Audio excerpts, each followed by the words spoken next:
and welcome back to the Venture Lounge. If you're here from our first video, here is the spoiler version of our review of the fucking fantastic Solo. Basically, if you watch the first one, we established that we thought it was great, and anything that you've heard on the internet is complete bullshit and just fans being the cancerous people that they are. Yeah, I mean, I wouldn't say it was great, but I would definitely say I would definitely say it was a lot better than all of the critics are saying. Like, I would give this a solid 7.5, maybe close to an 8, 7.9 even. I'll give it a 9. I don't care if you think I'm biased or not. Oh, damn. You're sucking the movie's dick. Oh. It's up to you. But even though we did like the movie, there were cons that we do need to talk about. First of all, I mean, like I said before, I'm not thrilled about Alden Ehrenreich. German face. Ehrenreich. That's how his voice sounded compared to Harrison Ford. It initially. Did. Yeah, that is one con I would give it, is that his voice was way too high. Yeah. Like I don't know how old this dude is, but he sounds like a child. But honestly, it's like I can't even shit on him, because like Harrison Ford has been a grown man since a very young age. Yeah, I mean, he was just born a carpenter. Yeah, like he came out, he's just like, all right, don't put up the cred, Dad. I'll build it. Doing the finger, like right out of the womb. Yeah, just with incredible hair. Like, he had a full head of hair. Like, you just know he did. Yeah, he did. Do I have a man crush on Harrison Ford? I don't know. We'll find out next time. The next thing for me is probably L3. And that's, for me, it's not a con, as in, it's meh as meh can get. Yeah, I mean, she was droid. One of the worst droids. Honestly, people are going to murder me, but I think C-3PO is the worst droid. I think R2-D2 is. No, he's not. He's the biggest asshole in the Star Wars universe. That's what makes him great. He's a fucking dickbag. And like, to me, it's like, let's go back to Force Awakens. He's napping the entire fucking time. They have the information they need. Fuck R2-D2 on the record. He was going through some emotional shit. He lost Luke. Ooh. You're a droid and you're depressed. I don't buy it. I mean, L3, equal rights. Okay, yeah, we definitely have an equal rights droid who frees tons of slaves. She's Harriet Tubman mixed with, I don't know. You started that. You couldn't finish it. Yeah, I don't know. I don't know. I just trailed off on that one.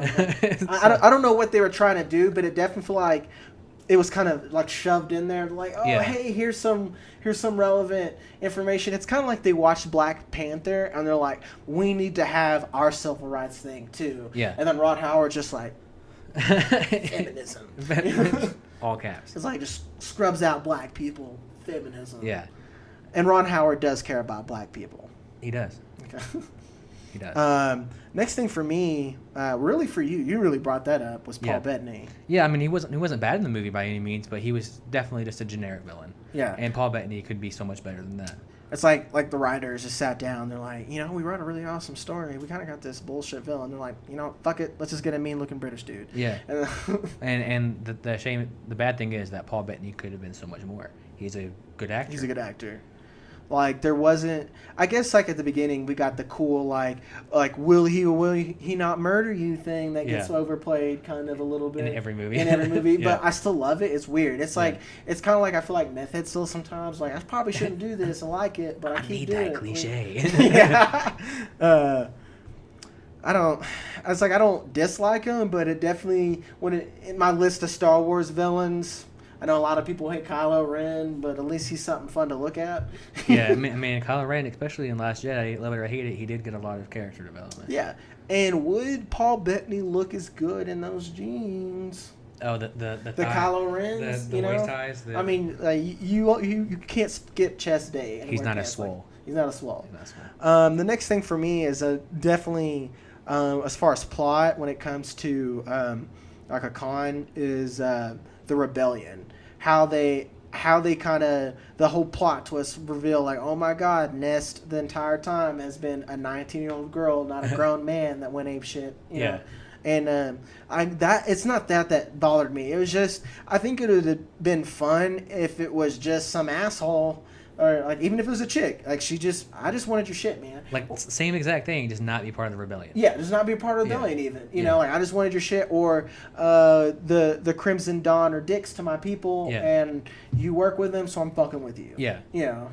Yeah, I mean, I would definitely agree with that, and just extend it more to the both sides of the Empire. I don't think, as an outlaw and as a smuggler, I don't think that Han Solo should have been messing with either side. Like, I think that him having a hand in the rebellion as well as the Empire kind of goes against his character a little bit that we know him as, because we know him at the beginning of New Hope as just like an outlaw smuggler, nobody who has picked a side before, nobody who has been on a personal level on a side. Mm-hmm. That makes sense. Yeah. Because to me, the way I see it is how, like, I thought it was cool how, we definitely see him start out as a nice guy. And it makes sense, because after, like, in the middle of Empire Strikes Back, we see that, Han's been a nice guy the entire time. Yeah. If to me, he should have been a smuggler through and through, like, yeah, and totally he'd been like, I'm not helping the rebellion or help starting the rebellion. I'm just here to get my money and dip, man. I had some fun. I agree. Finger guns and gone. Yeah. But honestly, pros for me, Donald Glover was great. Glover, always, and I know that's biased. It's whatever, but honestly, for me, I just thought he did an excellent job acting. Yeah, I mean, he's a good actor. He's proved that every time he's acted. Exactly. And I mean, think about This Is America and the time and how layered that is as a 5-minute video. You got to admit that he probably put in a lot of time for to be Lando. Yeah. Fun fact, he showed the cast of Solo, This Is America, in the Millennium Falcon. Really? Yeah. That's pretty cool. That's the way I'd want to experience it, And I mean, exactly, like right there. I mean, like that. Lando would do that. Lando would totally make a music video, definitely racially and politically charged, and he would show it to you in the Millennium Falcon with some smooth dance moves. Yeah. But I mean, honestly, it wasn't just like I said this before, a character that, all right, we got a big star, here's a big character, everyone's going to love it because they watch Atlanta and still bump Redbone. Yeah. He actually put in the time, and definitely to me, vocal mannerisms. Like, I could close my eyes and picture Billy D. Williams. He did a great job. And I love all the little references they did to clear things up. I think Ron Howard did a great job. Yeah. One, like him calling him Han the entire time. Because I thought that was annoying as a young child. When I watched him too. He's like, it's Han. Yeah, because the entire time you watch for like Jedi and Empire, that you're like Han, like a million times. And then he comes out like he knows what he's called. He's just doing it to fuck with. Yeah. It's golden. It just made it awesome. And then like totally at the end of it, we get a beautiful moment with, is again a pro for me, Woody fucking Harrelson. Yeah. That they totally, one thing that we all curse and we want to crucify George Lucas for is that Han shot first. Every time. And then we see that from the beginning. Even at a young age, Han's just like, I don't like how it was kind of reluctant, how he's just like, and then from then on, he's like, well, fuck it, that works every time. And that's how I'm going to do it. He's like, oh, damn. All my problems can be solved by killing people. By just shooting first. I loved it. Like, right at that moment, I was excited. Like to me, this movie pulled me out of almost critique mode, I guess, and into full-blown enjoyment. And when a movie immerses me like that, like, sign me up for it, give it a 10. Yeah, I definitely thought it was good. I thought it was plenty immersive. Like I said, he liked it a lot more than me, but I definitely thought it was an enjoyable movie, and I definitely thought it was way better than the critics are saying. And why aren't we talking about this? I've been dying to talk about this since the first video. Darth fucking Maul. Yeah. You love Darth Maul. Love Darth Maul. He's the greatest villain that we never had. I mean, I know like the OG fans are gonna shit on me like Darth Vader, go all fucking crazy about it. He's a cool villain. He's got the horns, he's got the face paint, he's got the lightsaber. Yeah, I mean, it was just something that was completely different. Because like you want to talk about Kylo Ren, like, oh, he's got a crossguard on his sword. Like if anything, they tried to like lift that element. Tell me they didn't try to lift that element for Darth Maul by giving him a cool lightsaber. They definitely did. I mean, they even did it in the Clone Wars with the curved lightsaber. Yeah.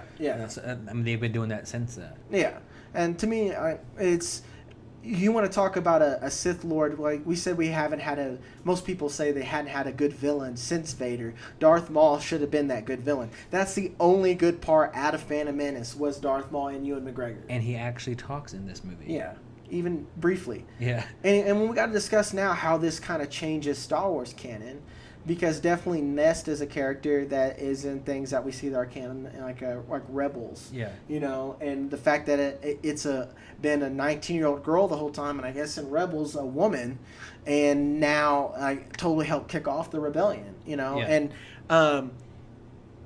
And actually, I don't know if we see her in Rebels or not, because I think it's comic canon that's in there. But definitely, it changes the fact that, you know, the three people who started the rebellion, which is Mon Mothma, Bail Organa, you know, like the three OGs right there. Yeah. And now we have someone else who kind of helped with it. Yeah.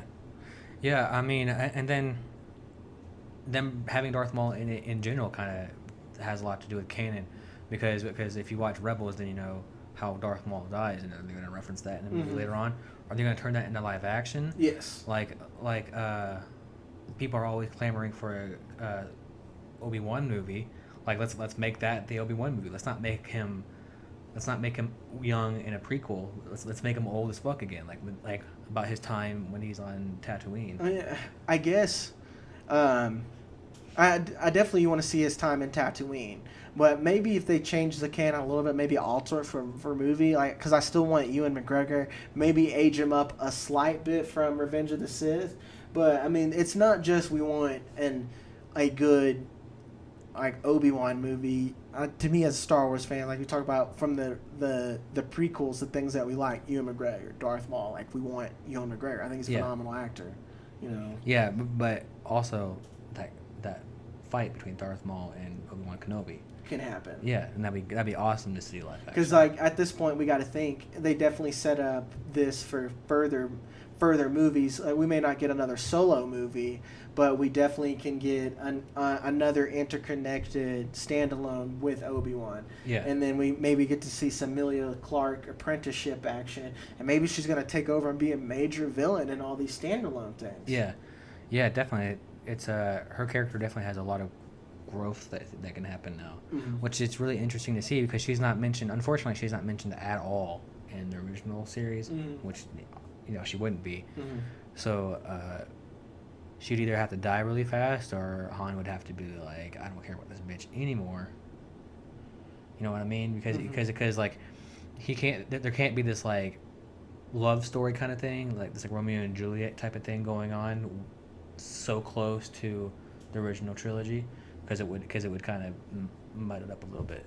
Yeah, because to me we have to wonder if how they're gonna end it. Like maybe he just sees her take off without her, and he's just like, wow, she's totally changed, and it's true, she's not the same person anymore, and he just kind of moved on and became lonely space marauder from then on. Because like to me, I would be satisfied either way if they continued with Solo, or if they used like Kira as kind of like a connector of the standalones, with the exception of Rogue One, because Rogue One is kind of a segue, but Star Wars Reach. Yeah, Star Wars Reach essentially, But like it would connect Obi-Wan. Maybe we get some Boba Fett action. Yeah, like maybe she'd hire Boba Fett. Like there's so many possibilities, and like I'm kind of ready for the Rian Johnson, J.J. Abrams trilogy to end, so I can see more of what we got going on here. Yeah, definitely expand the universe in a good way.